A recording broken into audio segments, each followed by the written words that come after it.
سلامونه په خیر راغلی راشد خان او ډیره مننه چې موږ ته موقع راکړه چې یوه لنډه انټرویو ولرو در سره. وعلیکم سلام، مننه تاسو نه هم او ټول لیدونکو ته سلامونه او نیکې هیلې او په دې هیله چې روغ جوړ یې. سلامت.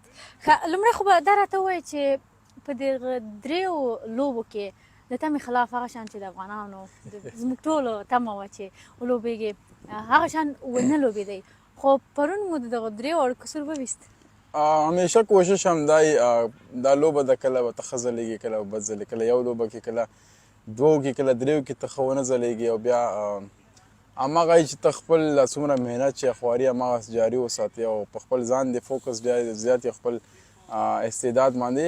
پرون هم هرې لوبه کې همدا کوشش چې ښه وځلېږم، ښه لوبه ترسره کړم او وکټ یې واخلم، خو بیا هم لوبه د دې کې اپ اینډ ډاون راځي، خو کوشش هم همیش کړی چې ښه وځلېږو. پرون یې داسې ورځ وه چې هم په بیټینګ کې هم په بالینګ کې ښه وځلېدو. او دغه کومه لوبه چې پرون وګټل شوه د دې ګټل سبا لوبې ته څومره مهم و او دا څومره د لوبغاړو په مورال یې مثبت اغېز وکړ چې سبا لوبې لپاره دوی پوره چمتو شي او وګټي؟ بالکل همیش د ښې لوبډلې همدغه یو اشاره یي او چې هغوی کمبیک ډېر ښه کوي او موږ هم همدا هدف کوشش و چې را روانې درې واړه لوبې وګټو. پرون لوبه کې موږ دپاره ډېره مهم وه کې باران هم و، خو بیا هم موږ غوښتل چې لوبه وشي تر څو دغه سیریز مساوي شي او فاینل ته لاړ شو. سبانۍ لوبه هم زموږ دپاره ډېره مهمه ده. څنګه چې ما وویل چې اول دوه لوبې موږ بایللې وې حتما تاثیر لاندې وو، خو بیا هم از ا ټیم موږ دا کوشش و چې انشاءالله را روان درې واړه لوبې به ګټو او سیریز به په خپل نوم کوو. دوه لوبې شکر الحمدلله هم ګټلې، خو انشاءالله سبانۍ لوبه هم هدف کوشش هم دی چې ویې ګټو په خیر.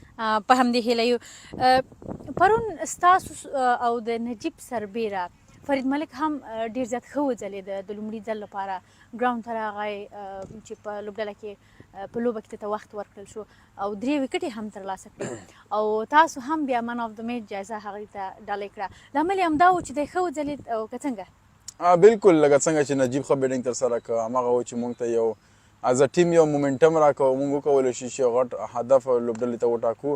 ورسره فرید ملک ډېر وخت وروسته راغی لوبډلې ته او دغسې ښه توپ اچونه یې وکړه.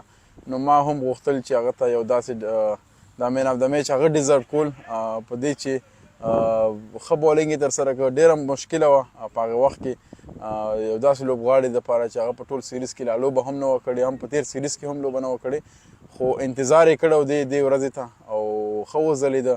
نو همدا و چې ما هم وغوښتل چې هغه ته د خپل مین اف د میچ ډالۍ هغه ته ډالۍ کړم. او ډېر ښه. او دا واقعا د لوبغاړو په مورال باندې مثبت اغېز کوي.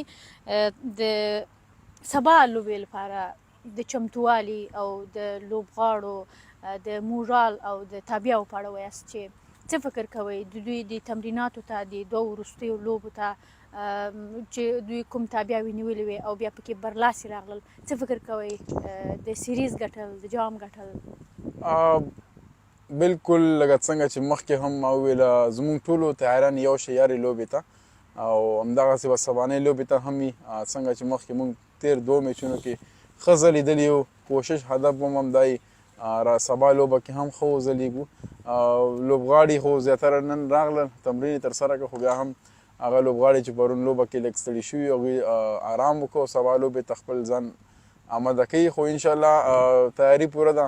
دا د موږ دپاره را روان اسیا جام دپاره هم یو ښه تیاری دی او موږ به کوشش همدا کوو چې سبا لوبه کې غلطیانې ډېرې کمې وکړو او دغه سیریز په خپل نوم کړو.